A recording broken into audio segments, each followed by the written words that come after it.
आदाब, मुंसिफ टीवी में आपका इस्तकबाल है। मुंसिफ बिहार की खबरों के साथ मैं हूं माहिरा गौर। देखेंगे तमाम बड़ी खबरें। आगाज करेंगे हेडलाइंस के साथ। नीतीश कुमार 19 नवंबर को देंगे इस्तीफा, राज्यपाल से मिलकर दी जानकारी।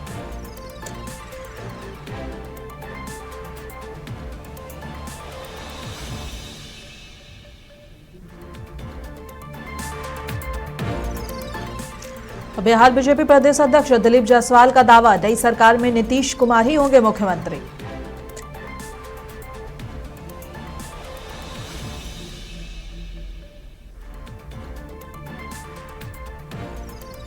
एनडीए को पैसे के दम पर मिला जनादेश, वीआईपी प्रमुख मुकेश सहनी का बयान।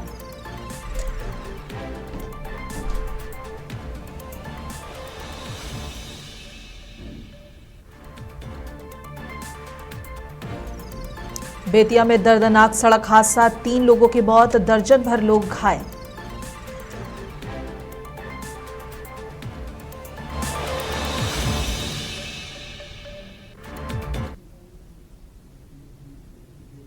बिहार में नई सरकार की गठन की तैयारियां तेज हो गई है। नीतीश कुमार ने कैबिनेट मीटिंग के बाद राजभवन पहुंचकर राज्यपाल से मुलाकात की और ये सिफारिश की कि 19 नवंबर को विधानसभा भंग कर दी जाए। विधानसभा भंग होने के बाद नीतीश कुमार सीएम पद से इस्तीफा देंगे।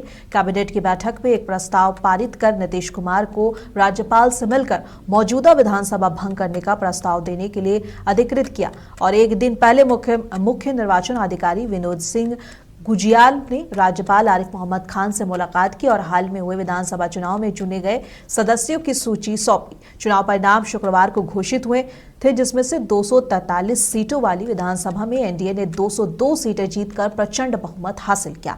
इसमें बीजेपी ने लगभग 90 के आसपास या 90 के 79 सीटें मिली, जिसके बाद जेडीयू ने 85 सीटें के साथ आगे रही और केंद्रीय मंत्री चिराग पासवान के एलजेपी रामविलास को 19 सीटें मिली, जबकि छोटे घटक दल हम और आरएलएम को कुछ सीटें लगभग 9 सीटें प्राप्त हुई।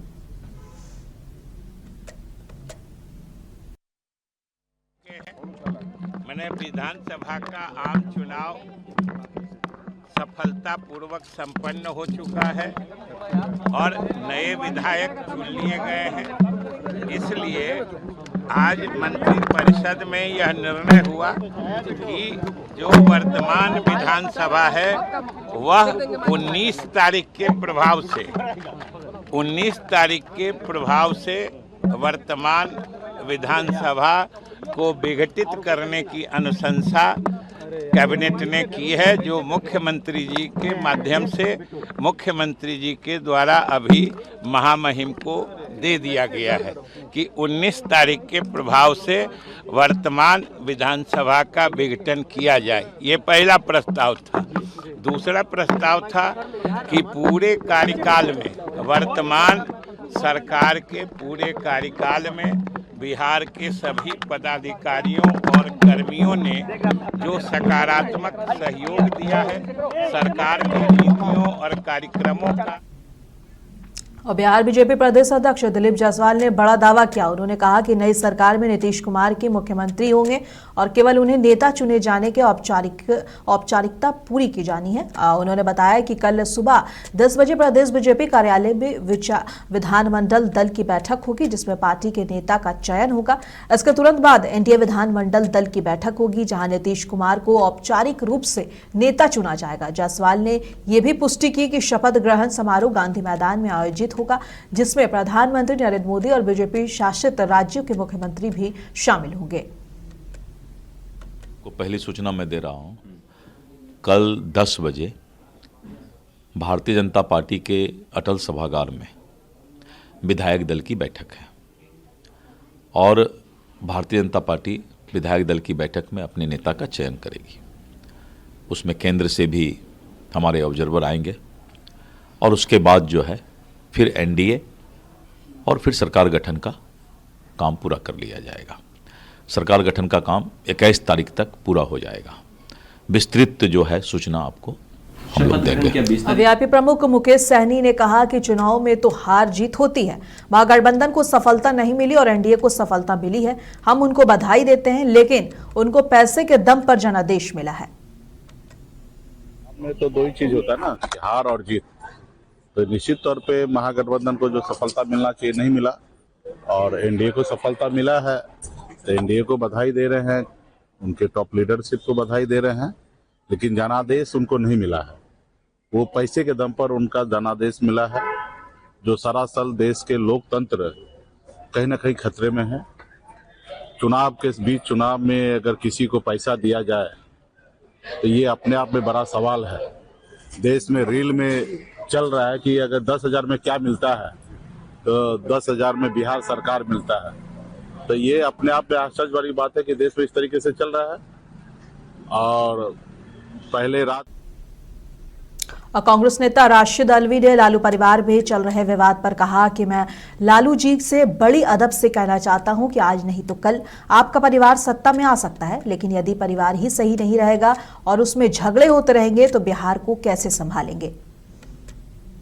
नीतीश कुमार को अगर आज मुख्यमंत्री बना भी देंगे तो बीजेपी उन्हें 5 साल पूरे नहीं करने देगी, और इसलिए करने नहीं देगी कि नीतीश कुमार जी को अगर वो एनडीए से बाहर भी कर दे तो उन्हें 2-4 एमएलए की जरूरत है। महाराष्ट्र में अगर वो पूरी पार्टी तोड़ सकते हैं तो 2-4 एमएलए को तोड़ना तो बच्चों का खेल है उनके लिए। इसलिए नीतीश कुमार से को मेरी एडवाइस है, आप बीजेपी के मुकाबले में बेहतर आदमी हैं, आपको चाहिए, आपके पास 85 सीटें हैं, 35 सीटें लालू यादव के साथ हैं, आप दोनों मिलकर 120 सीटें हो जाती हैं। और मुझे यकीन है अगर आप मुख्यमंत्री बने और लालू आपको सपोर्ट कर दें तो अवैसी भी आपको सपोर्ट कर देंगे, और आप आराम के साथ 5 साल तक 125 सीटों से सरकार चला सकते हैं। ज़्यादा बेहतर होगा कि आप बीजेपी का साथ छोड़ दें। और कैमूर जिले के रामगढ़ विधानसभा सीट पर बीते 14 नवंबर को हुए मतगणना के अंतिम राउंड में पुलिस और बसपा समर्थकों में हुए विवाद को लेकर पुलिस ने करीब 250 लोगों पर नामजद और 1000 अज्ञात लोगों पर प्राथमिकी दर्ज की है। वहीं इस मामले में नवनिर्वाचित बसपा विधायक सतीश यादव उर्फ पिंटू ने अपने आवास पर प्रेस कॉन्फ्रेंस कर पुलिस पर गंभीर आरोप लगाया है। उन्होंने आरोप लगाते हुए कहा कि 24 राउंड की गिनती हो चुकी थी, लेकिन 25 राउंड की गिनती को रोक दी गई। हमें हराने के लिए लोगों के द्वारा लगातार दबाव बनाने जाने लगे और वोटों की मार्जिन कम थी, इसलिए ये लोग प्रयास कर रहे थे कि किसी तरह से बीजेपी के प्रत्याशी को जीत दिलाया जाए। हत्या करने का प्रयास किया गया है कि एक जीते हुए प्रत्याशी को चुनाव हराने का प्रयास पुलिस बल के द्वारा, प्रशासन के द्वारा, और साथ ही जीतने के बाद भी हमारे समर्थकों, हमारे कार्यकर्ताओं और साथ साथ आम नागरिकों को, जो लोग उत्सुक होते हैं कि किसका रिजल्ट हुआ, कौन चुनाव जीता, वो काउंटिंग हॉल के बाहर, बैरिकेडिंग के बाहर इंतजार करते हैं, वेट करते हैं कि हमारे इलाके में कौन विधायक जीता। उन लोगों के साथ पुलिस द्वारा मारपीट करना ये लोकतंत्र के लिए काला धब्बा है। रामगढ़ विधानसभा जो मोहनिया में जो घटना हुई है, तो मैं अभी लेटर तैयार कर रहा हूं। मैं डीजीपी, डीआईजी और तमाम अधिकारियों को फैक्स भी करूंगा और लेटर भी दूंगा कि जो निर्दोष अधिकारी हैं, जिन लोगों ने निर्दोष लोगों पे लाठियां चार्ज की हैं, जो दोषी अधिकारी हैं, उन लोगों पे कार्रवाई हो, मोहनिया के एसडीपीओ पे कार्रवाई हो, जो काउंटिंग हॉल में सीसी फुटेज निकाला जाए काउंटिंग हॉल का कि काउंटिंग हॉल में पुलिस बल के साथ कैसे गए, तो उनके ऊपर कार्रवाई हो, तमाम अधिकारियों पे कार्रवाई हो, और साथ ही जो ये फर्जी। और बिहार में एनडीए की जीत के बाद अलीनगर से निर्वाचित गायिका मैथिली ठाकुर ने क्षेत्र के व्यापक विकास का रोड मैप साझा किया है। अच्छा लग रहा है, अब लग रहा है कि अब मेरा काम शुरू होगा। अभी तक जो रहा हम लोगों ने इलेक्शन लड़ा और अब काम करने की बारी आ गई है। अभी यही चर्चा चल रही है कि काम कैसे करना है, लोगों तक एक विश्वास बनाना, और उनके जैसे हम लोगों ने इलेक्शन कैंपेन में जो जो बातें कही हैं, हमारे मुंह से जो भी निकला है उसको साकार करना, जितने भी लोगों की उम्मीदें जगाई गई हैं उस सभी उम्मीदों पर खड़ा उतरना। तो मेरे क्षेत्र में भी मुझे बहुत सारे काम करने हैं, बहुत सारे चैलेंजेस भी हैं, सबको काम करके पूरा करना। एक बड़ी जिम्मेदारी है, भारत की सबसे यंग एमएलए बनी है, राजनीति का कोई अनुभव नहीं है, कैसे पूरा कर पाएंगी? बहुत संगठन का हिस्सा बन गई हूँ तो राजनीति का अनुभव धीरे धीरे सीखती रहूंगी। और बस आप सभी लोगों का आशीर्वाद। और सिमुलतला कल्याण सेवा संस्थान के स्वामी विवेकानंद फार्मेसी कॉलेज को भारतीय फार्मेसी काउंसिल PCI से एम फार्मा कोर्स की प्रतिष्ठित मान्यता मिल गई है। संस्थान अध्यक्ष डॉक्टर UP गुप्ता द्वारा दी गई इस जानकारी के अनुसार छात्रों को फार्मेसी के उन्नत पहलुओं और दवा विकास उत्पादन में विशेषज्ञता देने वाले एम फार्मा के लिए कुल 45 सीटों को मंजूरी मिली है, जिसमें फार्मास्यूटिकल और एनालिसिस और फार्माकोग्नोसी और फार्मास्यूटिक्स प्रत्येक के लिए 15-15 सीटें शामिल हैं। इसके साथ ही संस्थान की मौजूदा बी फार्मा सीटों की संख्या 60 से बढ़ाकर 100 कर दी गई है। डी फार्मा की 60 सीटों की मान्यता भी बरकरार है। ये उपलब्धि संस्थान कर्मियों, निदेशक रितेश गुप्ता और माया गुप्ता सहित सभी छात्र छात्राओं के लिए हर्ष का विषय है। डॉक्टर गुप्ता का दृढ़ विश्वास है कि ये संस्थान आने वाले समय में सिमुलता को शिक्षा के क्षेत्र में पूरे जिले में रोशन करेगा। और जहाँ तक एम फार्मा की सवाल है, तो जैसे जैसे वहाँ चुनाव का मुद्दा लीड कर रहा था, उसी वक्त में जब घोषणा हो गया कि एनडीए की सरकार हो गई, तब तक हमको लेटर भारत सरकार से आ गया एम फार्मा का। एम फार्मा का तो एक खुशी इधर का हुआ, दूसरा खुशी हुआ कि एम फार्मा की मान्यता मिल गई। इसमें आप लोग को जानकारी दें कि पहले से हमारे संस्थान में 60 सीट भी फार्मा का मिला हुआ था, और इस वक्त 25 का ही बैच छुटा हुआ था। 40 सीट वो बढ़ गया, यानी 60 से 100 हो गया। उसके अलावा 15 3 डिपार्टमेंट में एम फार्मा की मान्यता मिला, जो यहाँ 5-6-7 जिला में एकलौता जगह है। ये एक ऐतिहासिक हासिल हुआ है हम लोग को। अथक प्रयास से एम फार्मा की मान्यता मिलना अपने आप में संस्थान के लिए शान की बात है। और साथ साथ संस्थान के अलावे हमारे जो के देश के चर्चित समाज सेवी और रियल हीरो सोनू सूद को तरारी वाले घटना के बारे में जैसे ही जानकारी मिली, उन्होंने भावुक होकर अपनी ओर से तरारी की दुल्लमचक निवासी मृतिका निक्की राय के बच्चे को सूद चैरिटी फाउंडेशन द्वारा KG to PG तक पढ़ाई का जिम्मा लेते हुए सारा खर्च वहन करने की बात कही है। इस पर उन्होंने प्रतिक्रिया दी कि उन्होंने कहा कि उनके परिवार वालों ने कहा कि हम सोनू सूद के इस दरियादिली के लिए उनके प्रति हृदय से आभार प्रकट करते हैं। कुछ ही दिनों में पुनः दुल्लमचक पहुंचकर परिजनों को सोनू सूद से वीडियो कॉल कर बात करवा कर दूंगा। आगे इस बच्चे के परिजन की जैसी इच्छा होगी वैसा किया जाएगा।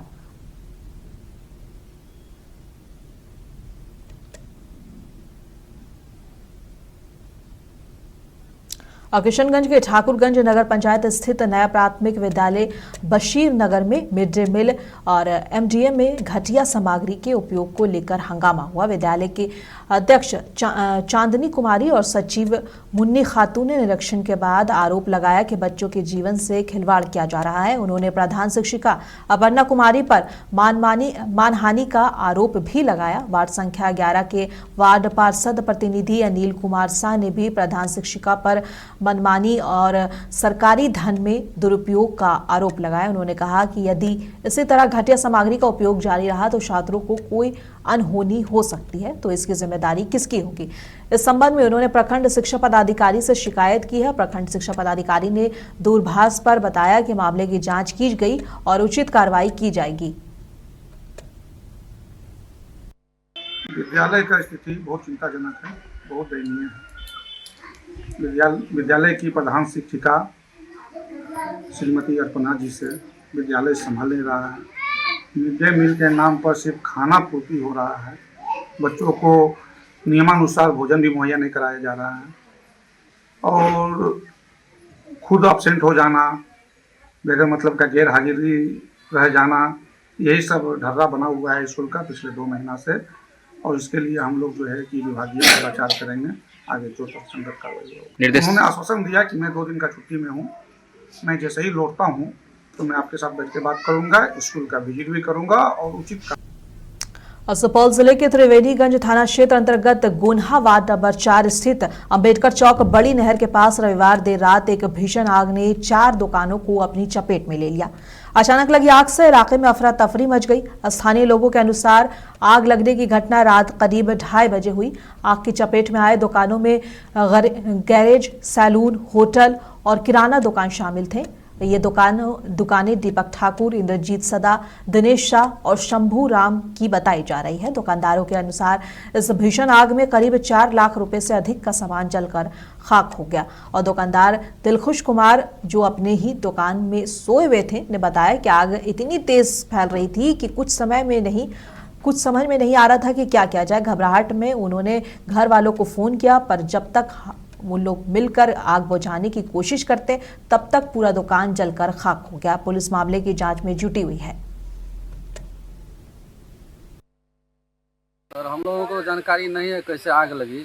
हम लोगों को 2 या 2:30 के बीच में मालूम चला है। यहाँ पे 4 प्रकार का दुकान था, जिसमें एक तो मोटरसाइकिल का गैरेज था, एक तो किराना था, एक तो नाई का था, एक तो होटल का था। इन लोगों का क्षति बहुत ज़्यादा हुआ, तकरीबन 4 लाख के आसपास इन लोगों का क्षति हुआ है।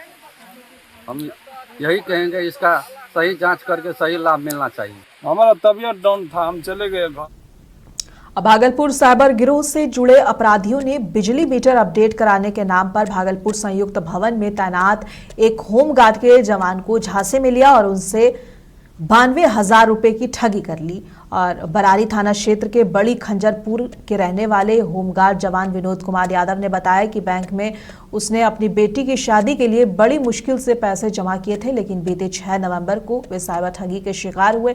और मामले को लेकर पीड़ित जवान के पुत्र नीतीश कुमार ने भागलपुर साइबर थाना में आवेदन किया है। फिलहाल पुलिस साइबर अपराधियों के दबोचने का प्रयास कर रही है। साइबर थाना में दिए गए आवेदन में नीतीश कुमार ने लिखा है कि 6 नवंबर को दिन के करीब 12 बजे उनके मोबाइल नंबर पर एक अज्ञात मोबाइल नंबर से कॉल आया और बोला कि मैं इलेक्ट्रिसिटी ऑफिस से बोल रहा हूं, आपका मीटर अपडेट नहीं है। मीटर अपडेट करने के लिए 100 रुपए का रिचार्ज करना होगा। इसके बाद व्हाट्सएप के माध्यम से बिहार इलेक्ट्रिसिटी से जुड़ा एक लिंक भेजा। लिंक पर क्लिक करते ही मोबाइल बंद हो गया और कुछ देर बाद जब मोबाइल खुला तो बैंक खाता खाली हो चुका था। वहीं तत्काल पीड़ित जवान के पुत्र ने साइबर क्राइम के टोल फ्री नंबर 1930 पर शिकायत दर्ज कराई है।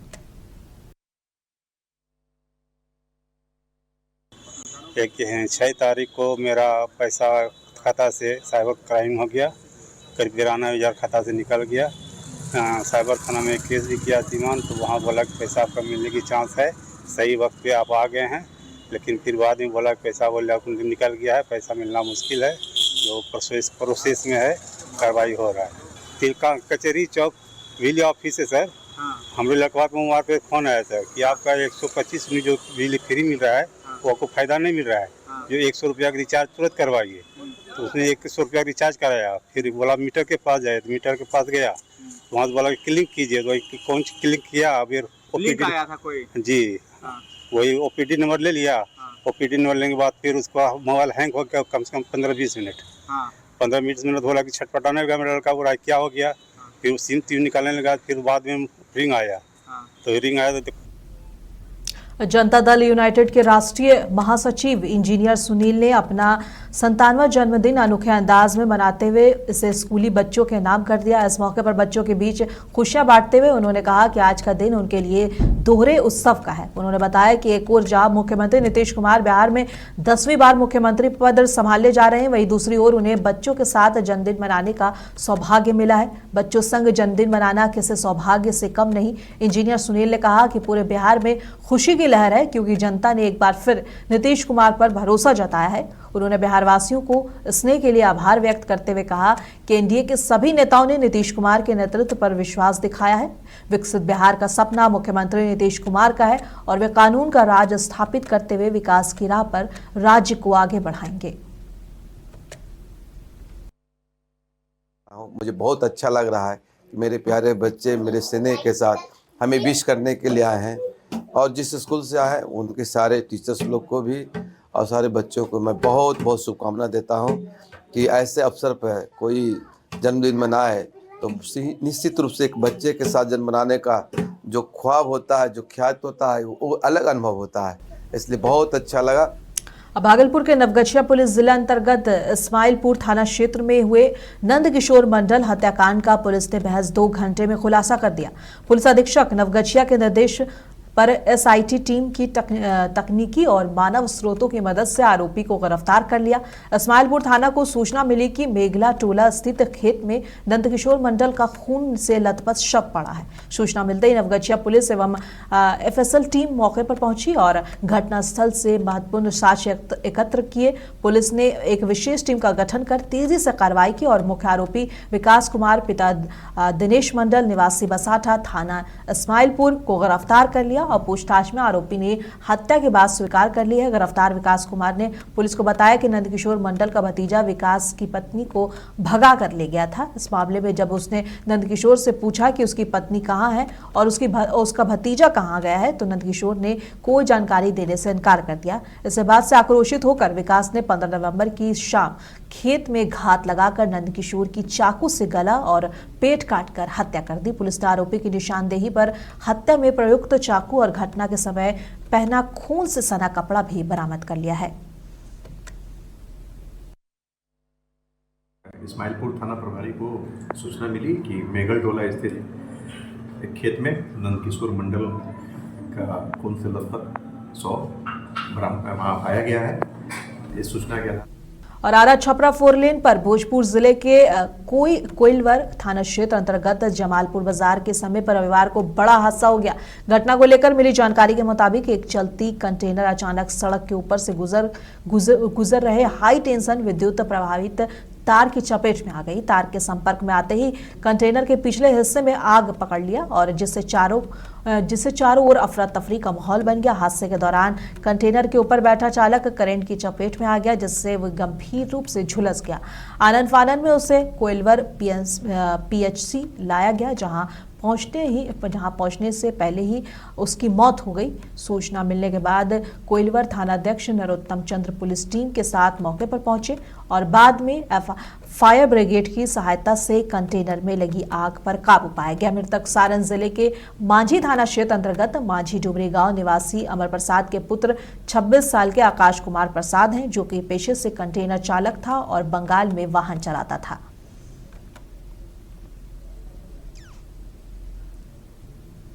और अररिया जिले से इटहारा उत्क्रमित मध्य विद्यालय में सोमवार को उस समय हंगामा मच गया जब स्कूल के प्रधानाध्यापक शमसुल हुदा मासूम पर छोटे छोटे बच्चों को चॉकलेट, बिस्किट, दही चूड़ा, पेन कॉपी व जींस टॉप पहनकर आने व गलत हरकत करने का गंभीर आरोप लगाते ही गुस्साए ग्रामीण और पीड़ित बच्चों को परिजन स्कूल पहुंचे और जमकर हंगामा किया। सूचना मिलते ही अररिया आरएस पुलिस मौके पर पहुंची और प्रधानाध्यापक को पुलिस अभिरक्षा में लेकर थाने ले जा रही थी, लेकिन उसी दौरान ग्रामीण और बच्चों की अभिभावक उग्र हो गए। ग्रामीणों ने पुलिस की मौजूदगी में ही अभिरक्षा में लिए गए प्रधानाध्यापक पर लात घुस्से बरसाने शुरू कर दिए। देखते ही देखते मारपीट इतनी बढ़ गई कि पुलिसकर्मियों को भी संभालने में मुश्किल हुई। आखिरकार पुलिस किसी तरह आरोपी प्रधानाध्यापक को बचाते हुए थाने ले जा सकी।